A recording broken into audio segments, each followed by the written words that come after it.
On Memory and Reminiscence by Aristotle, an adaptation. We must now examine memory, what it is, in what part of it the soul it arises, and by what conditions it becomes possible. For it is clear that memory is neither identical with perception nor entirely reducible to imagination, though it is connected to both. And unless we distinguish these carefully, confusion will follow. Perception concerns what is present.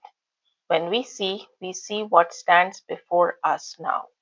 When we hear, the sound exists at that moment. Imagination, by contrast, may occur even when the object is absent, for it consists in the appearance of an image retained from prior perception. Yet memory differs from both, because when we remember, we do not merely have an image, we apprehend that image as belonging to what has been. This relation to the past is essential. No one remembers what is occurring in the present, since the present is the object of perception. Nor does anyone remember what has not yet occurred. The future is the object of expectation. Memory therefore belongs strictly to what is past and what it contains within it, a consciousness of temporal distance. To remember is to say implicitly or explicitly, this was before. From this it follows that memory must belong to the part of the soul capable of perceiving time. For unless one distinguishes before and after, there can be no recognition that something has already occurred. Many animals possess perception, and some appear to retain images. Yet not all have memory in the strict sense, because not all apprehend the temporal character of experience. Memory requires not only the persistence of an impression, but the awareness that the impression refers to a previous state. The image present in memory may be compared to the imprint left by a seal in wax. When the seal is pressed into the wax, it produces a form corresponding to itself, and though the seal is removed, the impression remains. So too perception impresses upon the sensory faculty a certain movement or alteration. When the object is gone, the modification persists as an image. Yet the image is not the object itself. It is a likeness produced by the object, and memory consists in apprehending that likeness is a trace of something once perceived. But here a difficulty arises. If memory involves the possession of an image, how do we avoid mistaking imagination for memory? For imagination also produces images. The difference lies not in the mere presence of the image, but in the additional judgment that image refers to what has occurred before.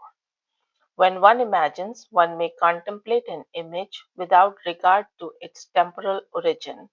When one remembers, one recognizes it as the residue of prior perception. This recognition may sometimes fail. There are cases in which images arise without our being certain whether they belong to memory or invention. Especially in dreams or in states of mental disturbance, the distinction becomes unclear. For the faculty that judges the temporal character of an image may be weakened, and thus one may take what is imagined to be remembered, or what is remembered to be imagined.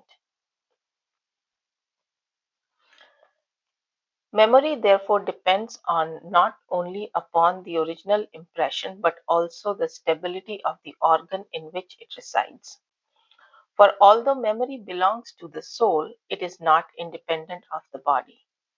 The affections that accompany perception involve bodily changes, and the persistence of those changes depends upon the condition of the bodily organ. When the organ is too fluid, impressions fail to remain. When it is too rigid, impressions are not easily received. Thus, both the very young and the very old often have defective memory. Children because their impressions are not yet firmly established, and the aged because the traces have faded or become disordered. We must now distinguish memory from recollection, for though related, they are not identical. Memory may occur passively. An image presents itself and we recognize it as belonging to the past. However, recollection, however, is an active process. It involves deliberate search, a movement of thought by which we attempt to recover what does not immediately appear. When we recollect, we do not wander without direction. Rather, we proceed through a sequence of associated movements. In order for experiences that are not stored in isolation, they occur in ordered succession, and this order leaves its trace in the soul. One thought calls forth another by resemblance, by contrast, or by proximity in time and place. If we seek a forgotten name, we may begin from the context in which it was heard. From that context, we move to adjacent circumstances and from there to the desired recollection. Recollection thus resembles retracing a path. Just as one who seeks a lost object may return to the place where it was last seen and move step by step through subsequent locations, so the mind moves through its prior sequences until it arrives at the point where the sought memory lies. The process is often experienced as sudden, and yet the suddenness is the culmination of ordered movement. It is for this reason that recollection belongs properly to human beings. For recollection requires deliberate inquiry, and inquiry presupposes rational capacity. Animals may retain impressions and thus possess memory in a limited sense, but they do not consciously retrace sequences of thought. Recollection involves voluntary initiation of a search and the regulation of mental movement toward a defined end. Further, recollection presupposes that experiences are organized in relation to one another. The soul does not store impressions at random. Rather, the order in which events occur establishes a corresponding order in memory. When we recollect, we follow that order either forward or backward, depending on where we begin. Sometimes we begin from a present circumstance that resembles the past event, sometimes from an earlier event that preceded it. In either case, the continuity of association makes retrieval possible.